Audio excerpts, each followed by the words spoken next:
Las películas de terror han acompañado al público prácticamente desde los inicios del cine.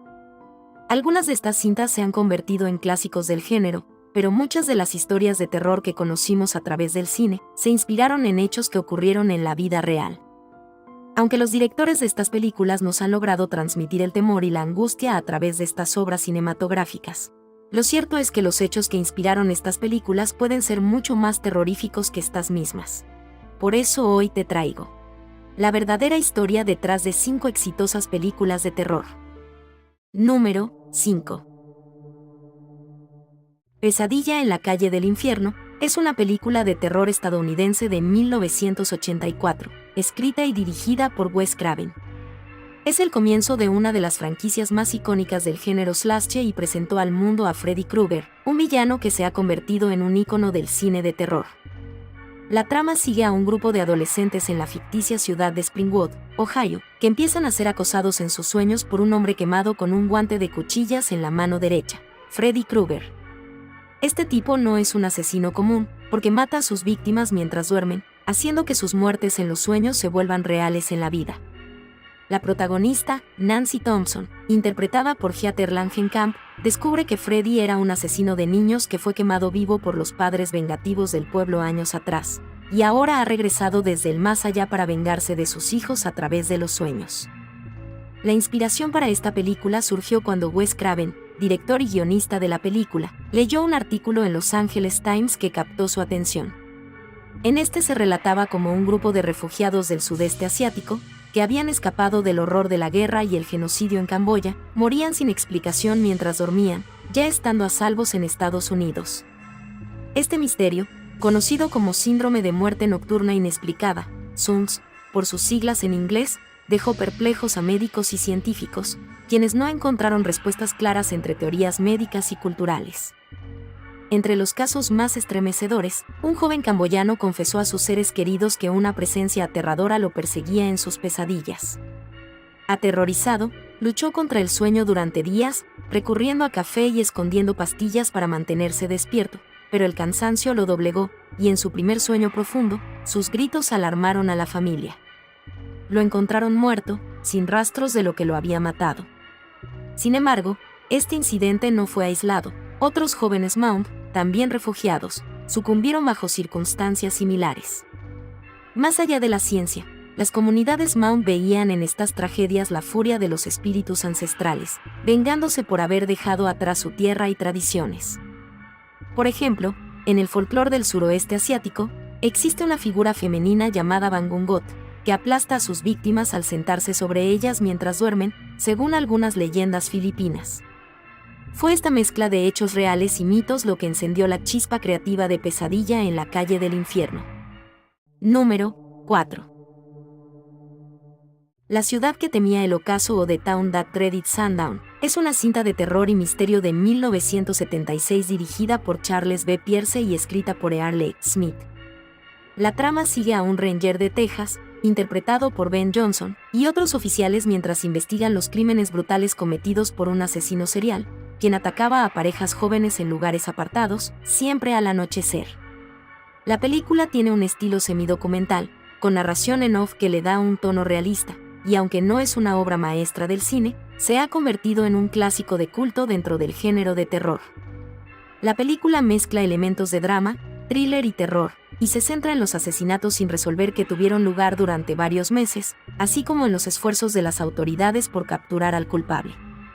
Está basada en los asesinatos a la luz de la luna en Texarkana, una serie de 4 asesinatos en serie sin resolver cometidos en la ciudad de Texarkana, Texas, Estados Unidos en el año 1946. En esa ciudad fronteriza entre Texas y Arkansas, el desalmado asesino enmascarado, conocido como el asesino fantasma, Phantom Killer, aterrorizó a la población con sus brutales crímenes. Los ataques tuvieron lugar durante las noches de los fines de semana, entre el 22 de febrero y el 3 de mayo de 1946. Siempre iban dirigidos a parejas. Los primeros 3 sucedieron en caminos apartados o zonas tranquilas de carreteras en Texas, mientras que el cuarto ocurrió en una granja solitaria en Arkansas. Los crímenes llegaron a los titulares de diarios tanto en el país como en el extranjero, y desataron el caos y el miedo en Texarkana durante todo el verano. La gente empezó a armarse hasta los dientes, y al caer la noche, se encerraban en sus casas mientras la policía recorría las calles y vigilaba los barrios. Las tiendas se quedaron sin existencias de pistolas, balas, cerraduras y cualquier cosa que sirviera para protegerse.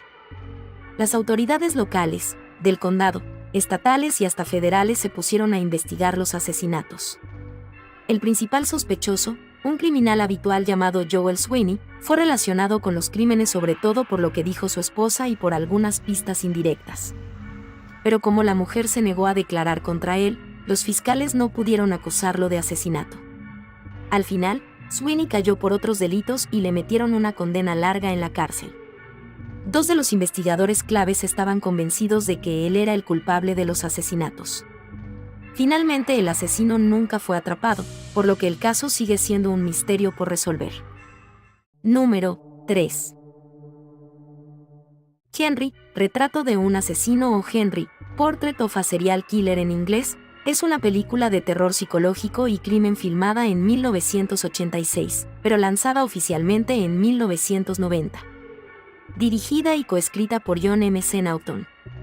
La cinta se centra en Henry, interpretado por Michael Rooker, un psicópata que comete asesinatos aleatorios y brutales sin un motivo aparente, mostrando una total falta de remordimiento. La historia sigue a Henry cuando se instala en el apartamento de Otis, un excompañero de prisión. Pronto, Henry empieza a involucrar a Otis en sus crímenes, enseñándole sus métodos para matar y variar las técnicas para no ser detectado. La dinámica cambia cuando Becky, la hermana menor de Otis, se muda con ellos escapando de un matrimonio abusivo. Ella desarrolla un interés por Henry, quien le cuenta sobre su infancia traumática y el asesinato de su madre, el crimen que lo llevó a prisión. A medida que la violencia escala, la relación entre los tres personajes se vuelve cada vez más tensa y peligrosa. Está inspirada de manera libre en la vida del asesino en serie Henry Lee Lucas, aunque mezcla hechos reales con ficción. Henry Lee Lucas, nacido en 1936, fue un asesino en serie estadounidense cuya vida estuvo marcada por una infancia brutal en Virginia, bajo el abuso de su madre, una prostituta alcohólica que lo golpeaba y humillaba. En 1959, mató a su madre Nellie Dixon, apuñalándola durante una pelea, lo que lo llevó a prisión por una década. Liberado en 1970, comenzó a vagar por el país y se juntó con Otis Toole, un criminal con quien afirmó haber cometido cientos de asesinatos. Aunque muchas de esas confesiones resultaron ser exageraciones o mentiras.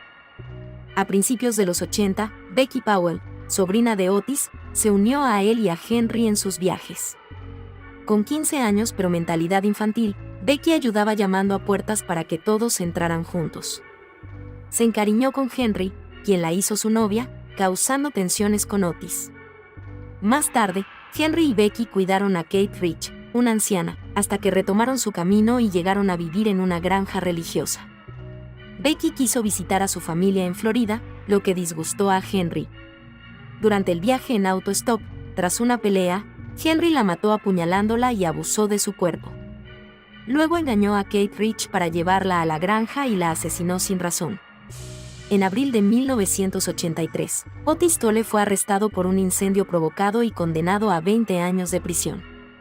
También recibió varias cadenas perpetuas, por los asesinatos que cometió con Henry.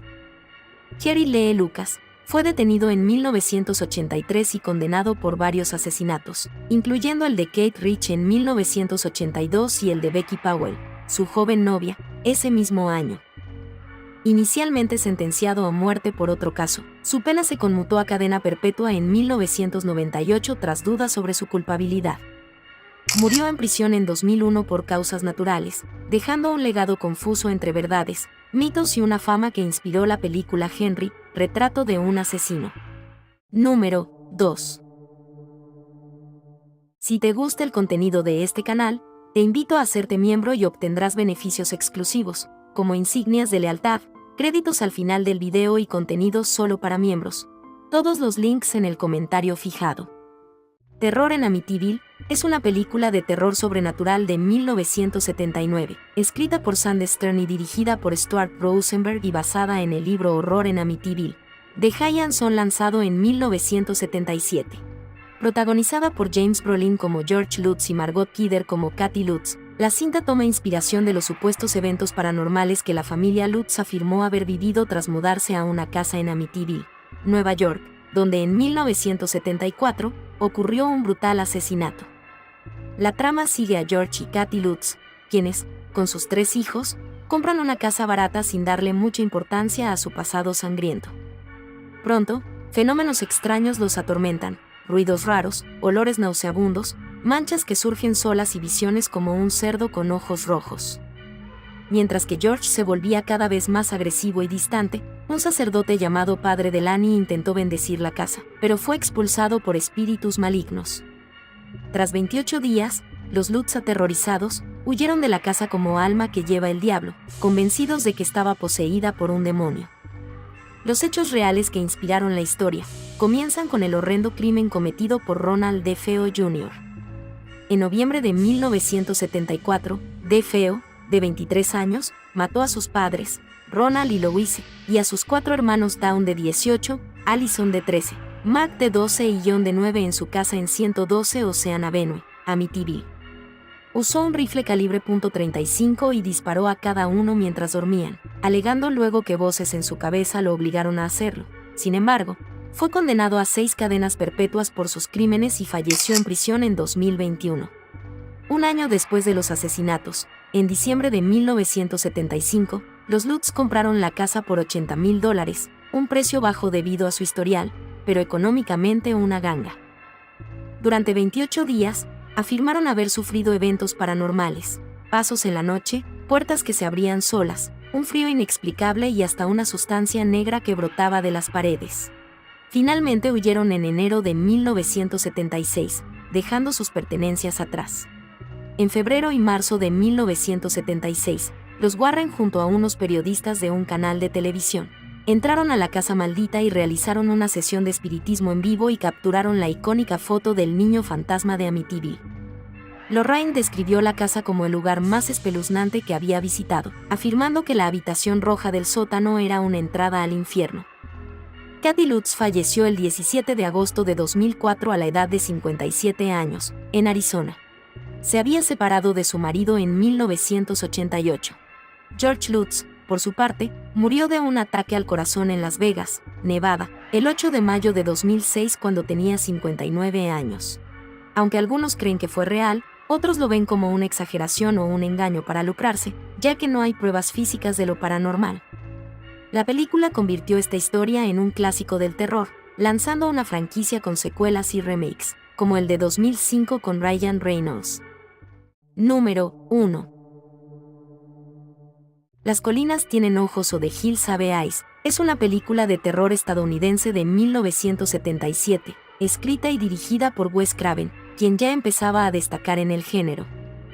Protagonizada por Susan Lanier, Michael Berryman, Robert Houston, Martin Speer y Dee Wallace Stone. La trama sigue a los Carter, una familia de clase media que emprenden un viaje por carretera hacia California para visitar unas minas de plata abandonadas que les obsequió un pariente. Formado por Bob y su esposa Ethel, sus hijos adolescentes, Brenda y Bobby, además de la hija mayor, Lynne, su esposo Daub y su pequeño bebé. Mientras cruzan Nevada, su vehículo se descompone, forzándolos a acampar en el desierto. Pero lo que comenzó como un simple contratiempo, se convirtió en una pesadilla cuando se volvieron la presa de un grupo de caníbales deformes, liderado por Júpiter y conformado por Big Mama, Luto y Ruby, entre otros que han sobrevivido en las colinas recurriendo al canibalismo. Mientras 2 miembros de la familia viajan en busca de ayuda, son atacados sin piedad por los caníbales salvajes. Bob es capturado y quemado vivo, Brenda enfrenta un angustioso intento de violación, Ethan y Lynne caen bajo una lluvia de balas, y el bebé es arrebatado con el horrendo propósito de servir como alimento. Los sobrevivientes, liderados por Daub, Bobby y Brenda, se enfrentan a sus agresores con una ferocidad desesperada, luchando no solo por sus vidas, sino también por rescatar al pequeño. La película se basa en la leyenda de Sawney Bean y su clan, una historia de la tradición escocesa que, aunque debatida en cuanto a su veracidad, sirvió como fuente de inspiración. La leyenda dice que Alexander Sawney Bean nació en East Lothian, Escocia, posiblemente en el siglo XV o XVI. Hijo de un trabajador agrícola, Sawney rechazó esa vida y huyó con una mujer, a menudo llamada Agnes Black Douglas, a quien algunos acusaban de brujería. Se instalaron en una cueva en la costa de Galloguay, un lugar profundo y oculto por las mareas. Allí, lejos de la sociedad, comenzaron una vida de crímenes sin fin, asaltando y matando viajeros sin piedad ni compasión. Para no dejar rastros de sus fechorías, se comían los cuerpos, preservando partes en salmuera. Con el tiempo, la pareja tuvo 8 hijos varones y 6 mujeres, y estos, mediante incesto, engendraron una prole de 18 niños y 14 niñas, lo cual dejó al clan con unos 45 o 50 miembros. Este grupo operaba como una unidad, cazando en manada y atacando a cualquiera que pasara cerca. La leyenda afirma que mataron y devoraron a más de 1000 personas durante 25 años, acumulando restos humanos y objetos de las víctimas en su cueva. Su reinado terminó cuando un hombre sobrevivió a un ataque y alertó a las autoridades. Se cuenta que el rey Jacobo I de Inglaterra envió a 400 hombres y sabuesos a capturarlos. Encontraron la cueva llena de huesos y cuerpos, y el clan fue ejecutado sin juicio. Los hombres fueron desmembrados hasta morir desangrados, mientras que las mujeres y los niños fueron quemados vivos en la hoguera. Aunque no hay evidencia histórica sólida de que Sauney Bean y su familia existieran, muchos lo ven como un mito o propaganda anti-escocesa del siglo XVIII. Wes Craven usó esta historia como base para Las colinas tienen ojos, aunque cambió el escenario a un desierto de Nevada y los caníbales a una familia aislada, pero mantuvo la esencia de un grupo salvaje que acecha a viajeros. Si te gustó este video, mira este con 7 crímenes reales que se inspiraron en famosas películas de Hollywood.